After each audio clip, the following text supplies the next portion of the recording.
Hi, welcome to my video blog, week number one. My name is Lakshmi, and like so many of us stuck in the house thanks to the coronavirus, not knowing what to do with all the time on our hands now. We always used to complain, I don't have enough time, but now we have time and we don't know what to do with it. So, my friend and I were talking, and she said, why don't you start a video blog? And then maybe she thought, since I talked too much, that I could put that to some good use. I'm not sure.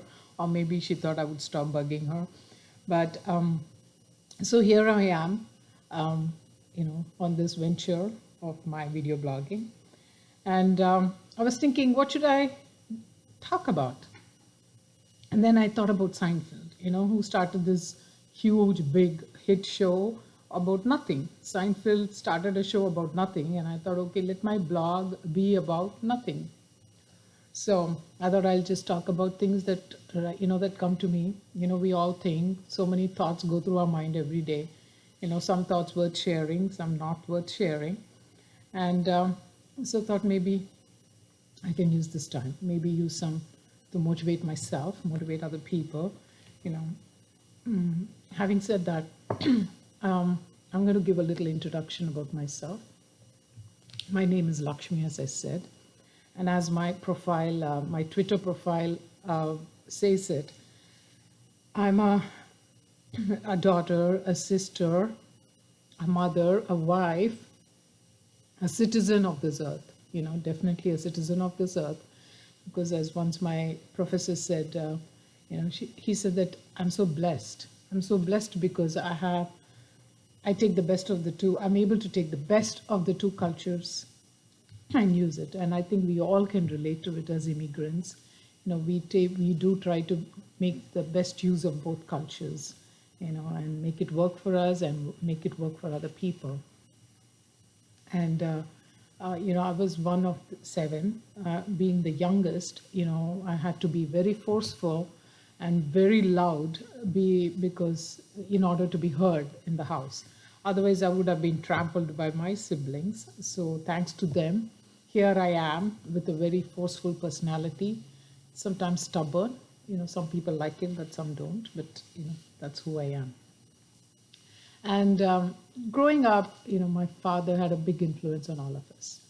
You know, you know, Thanks to my mother and my father, we all developed this. We all became avid readers in the house, and we all every day used to have these dinner table conversations, debates about religion, culture, philosophy, art, music, and the importance of art in life. So, and my father, a very handsome man, and his diction was so good, and and he was a very well-known person in his field, in his profession, and we all, he just had the charm. So we all had, he had a big influence on our lives, and thanks to him, we grew up reading books about philosophy, religion, different things. And I thought maybe I can bring those experiences here, talk about it. And, since now we are stuck in the house, and, we have all been said, right, one time or another, take this time to look within yourself, introspect, understand who you are, where we are going, what is this life about. And I think this time, actually, all of us are thinking about it, right? Why? What's happening? So here I am, and I came across this. I was just going through my old journals, and I came across this quote that I wrote in my book. This is a Buddhist teaching, and in that, I think it's in one of the Buddhist book. It says, "Because I'm the one who says, whether the world is eternal or not, there is birth and death and suffering and lamentation and despair. And what I do teach is the means that lead to the destruction of these things. Remember, therefore, that what I have said, and that what I have not said, I have not said. And why have I not given the answer to these questions? Because These questions are not profitable.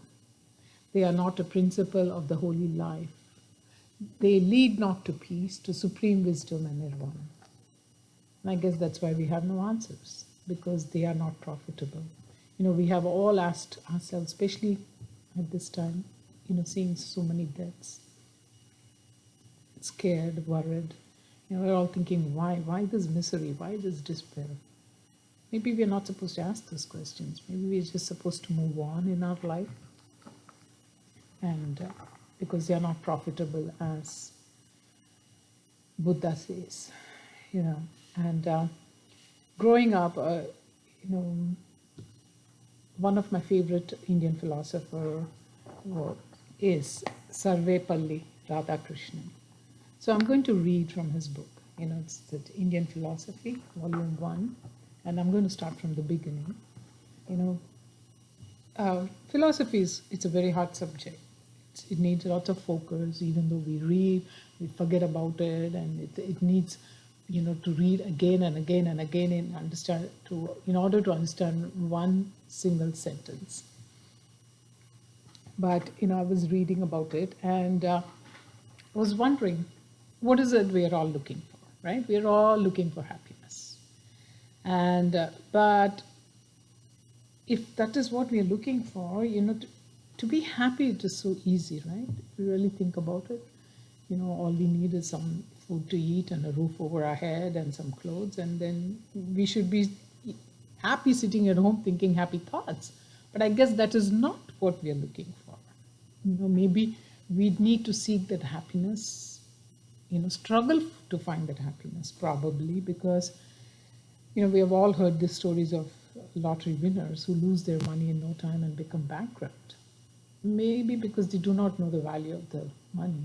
So the same way, maybe we have to struggle for our happiness, because if happiness is easy, then there is no value to it.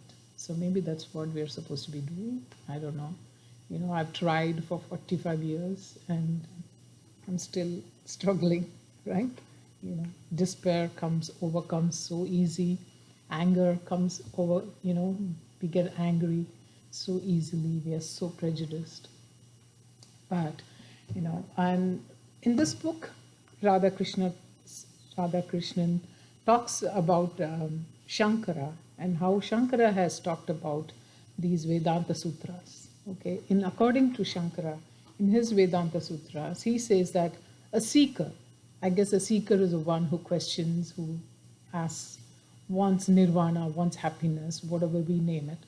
Okay, he says that a seeker needs to have 4 conditions. Okay, so according to me, I'm going to read from the book and sometimes maybe paraphrase. Okay, so the first condition is a knowledge of the distinction between the eternal and the non-eternal. This does not mean full knowledge, which can only come at the end of it. So I guess full knowledge can only come at the end of it. That is Vedanta, right? But he says, in order to be a seeker, the condition that we need is to have a metaphysical bent, which does not accept all it sees to be absolutely real. A questioning tendency in the inquirer, that's what we need, okay? And we must have the inquiring spirit to probe all things, a burning imagination which could extract a truth from a mass of apparently disconnected data, and a habit of meditation which will not allow his mind to dissipate itself. The second condition is the subjugation of the desire for the fruits of action, either in the present life or the future one. It demands the renunciation of all petty desire, personal motive, and practical interest. Speculation or inquiry to the reflective mind is its own end. So what he's saying is we should not want results for the speculation. Okay, we cannot find answers, like how Buddha says, there are no answers to certain things. So in order to seek the eternal, the moksha, we cannot wait to find answers. We just have to keep asking. A speculative mind. The right employment of intellect is understanding the things, good as well as bad. The philosopher is a naturalist who should follow the movement of things without exaggerating the good or belittling the evil on behalf of prejudice of his. This is a very important point. Good and bad, judging, I guess, because we are so prejudiced, especially this present political situation all over the world. You know, we are so prejudiced. So we really need to keep an open mind if we want to be the real seeker. Okay. He must stand outside of life and look on it. So it is said that he must have no love of the present or the future. Only then can he stake his all on clear thinking and honest judgment and develop an impersonal cosmic outlook with devotedness to fact. To get this temper, he must suffer a change of heart, which is insisted on in the third condition, where the student is enjoined to acquire tranquility, self-restraint, renunciation, patience, peace, and mind and faith. I guess this is where people recommend hatha yoga, because we start practicing the physical and try to control everything, desires. Only a trained mind, which utterly controls the body, can inquire and meditate endlessly as long as life remains. Never for a moment losing sight of the object, never for a moment letting it to be obscured by any terrestrial temptation. The seeker after truth must have the necessary courage to lose all for his highest end. So is he required to undergo hard discipline, spurn pleasure, suffer sorrow, and contempt. A spiritual discipline which includes pitiless self-examination will enable the seeker to reach his end of freedom. This is very important. Pitiless self-examination. Because when we start examining ourselves, the first thought is, why me? Why do I have this? Why can't I have what the other person has? So these are the things that come to us. So we need to have a pitiless self-examination. The desire for moksha or release is the fourth condition. So the desire should be so great in us, to seek this moksha or to be happy in life, that we have to undergo all these conditions, the physical changes, the mental discipline, in the ability to be not to be prejudiced, take good and bad. So the metaphysically minded man who has given up all his desires and trained his mind has only one devouring desire to achieve the end or reach the eternal.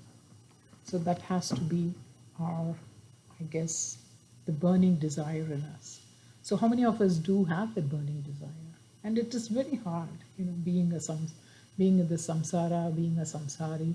It is so hard to achieve this mental state or the physical state. There's so much of food around us. We're always eating and wanting immediate gratification for things.